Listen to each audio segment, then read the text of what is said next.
On a Prayer, Faith is Awaken by Elton Thomas, Episode 5, Signs from Above. Dusty sat alone in his apartment, the weight of the night pressing down on him like a physical force. The small living room, dimly lit by the soft glow of a single lamp, felt as if it were closing in on him.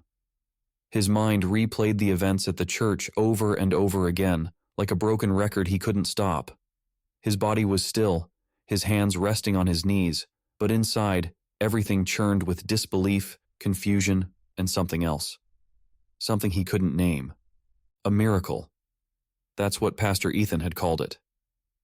Dusty leaned forward, resting his elbows on his knees and burying his face in his hands. It didn't make sense. He had heard the gun go off, had felt the terror of that split second before death was supposed to find him. And yet, here he was, sitting in his apartment, alive and unscathed. How? His apartment was as it always was, cluttered with papers, files, and photographs that chronicled the darkest sides of humanity. The map of St. Louis on the wall, with its red pins marking the locations of human trafficking rings and missing persons, seemed to stare back at him, a constant reminder of his work. But tonight, none of that mattered. Tonight, all Dusty could think about was the impossible. He stood up suddenly, unable to stay still any longer, and began pacing the length of the small living room. His dark brown hair was disheveled, his eyes bloodshot from lack of sleep, and his jaw clenched tight as the questions gnawed at him. There had to be a rational explanation. There was always a rational explanation. He had spent his life chasing the truth, uncovering the facts and exposing the lies. He didn't believe in miracles or divine intervention. He believed in hard work, in evidence, in things he could see and touch. But what had happened in that church defied all of that. Dusty's pacing slowed as his thoughts circled back to Pastor Ethan.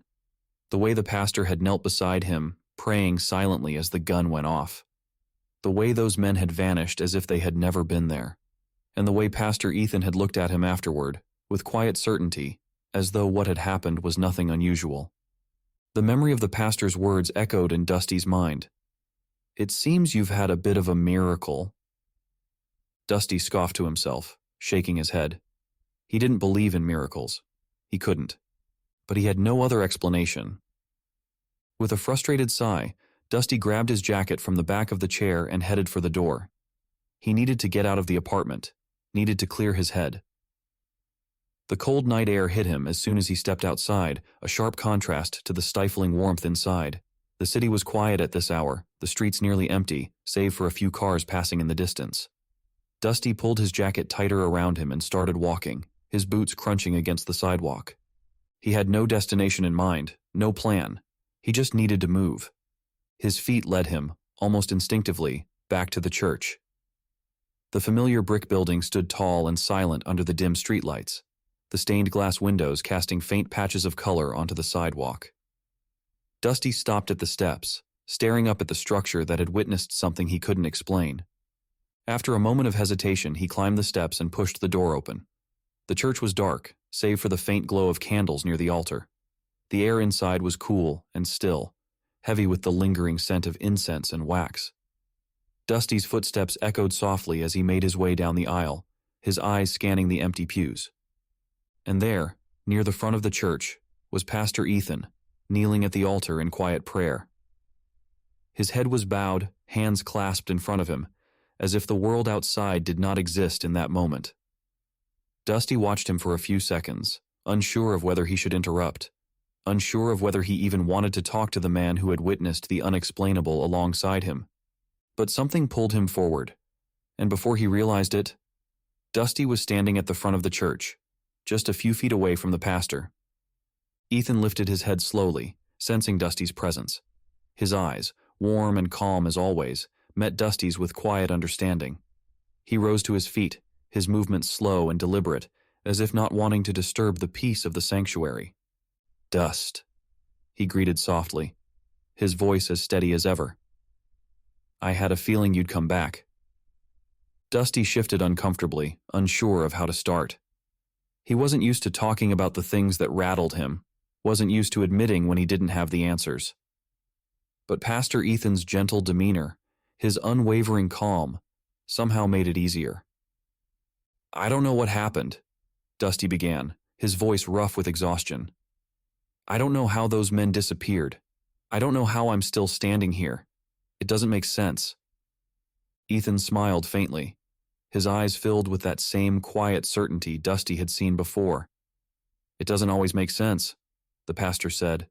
Miracles rarely do.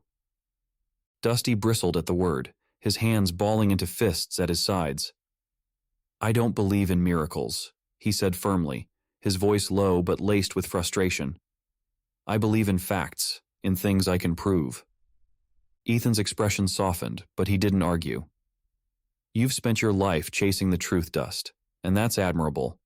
But sometimes the truth isn't something you can measure or hold in your hands. Sometimes it's something you feel, something you experience. Dusty's jaw clenched as he looked away, the muscles in his neck tightening with the effort to keep his emotions in check. So, what are you saying? That what happened in here was some divine intervention? Ethan took a step closer, his voice gentle but firm. I'm saying that what happened in here was beyond either of us. I'm saying that there's more at work in this world than we can see. And whether you want to call it a miracle or luck or something else, it doesn't change the fact that you were saved. Dusty's eyes narrowed, his frustration growing. But why? Why me? Why then? Why not every other time? Ethan's gaze held steady, his face calm and thoughtful. I don't have all the answers, Dust. No one does. But I do believe that there's a reason for everything, even if we don't understand it right away. Dusty let out a harsh breath, running a hand through his hair as he tried to process the pastor's words.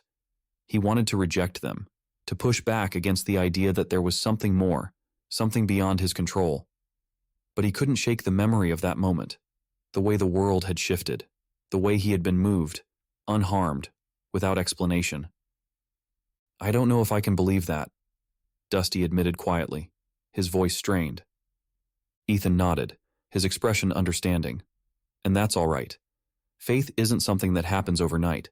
It's a journey, one that we all have to walk at our own pace. But I believe you're on that journey, whether you realize it or not. Dusty didn't respond. He couldn't. His mind was too full, too tangled with thoughts and emotions he couldn't untangle. He felt like he was standing on the edge of something vast and unknown, and he wasn't sure if he was ready to step forward. But the truth was, something had happened in that church, something he couldn't explain, something that defied everything he thought he knew. And as much as he wanted to dismiss it, to chalk it up to coincidence or luck, he couldn't shake the feeling that there was more to the story. Ethan smiled softly, his voice a gentle murmur in the quiet church. You don't have to have all the answers right now, Dust. Just keep your heart open. Dusty nodded slowly, though he wasn't sure if he believed the pastor's words. But for now, it was enough to know that he didn't have to figure it all out tonight. With a quiet sigh, Dusty turned and walked out of the church, the cool night air hitting him once again as he stepped outside. The streets were as quiet as they had been before, the city sleeping peacefully in the darkness. But something felt different. Something inside Dusty had shifted, though he couldn't put a name to it. He wasn't ready to call it faith. Not yet. But for the first time in a long time, he wasn't ready to rule it out either.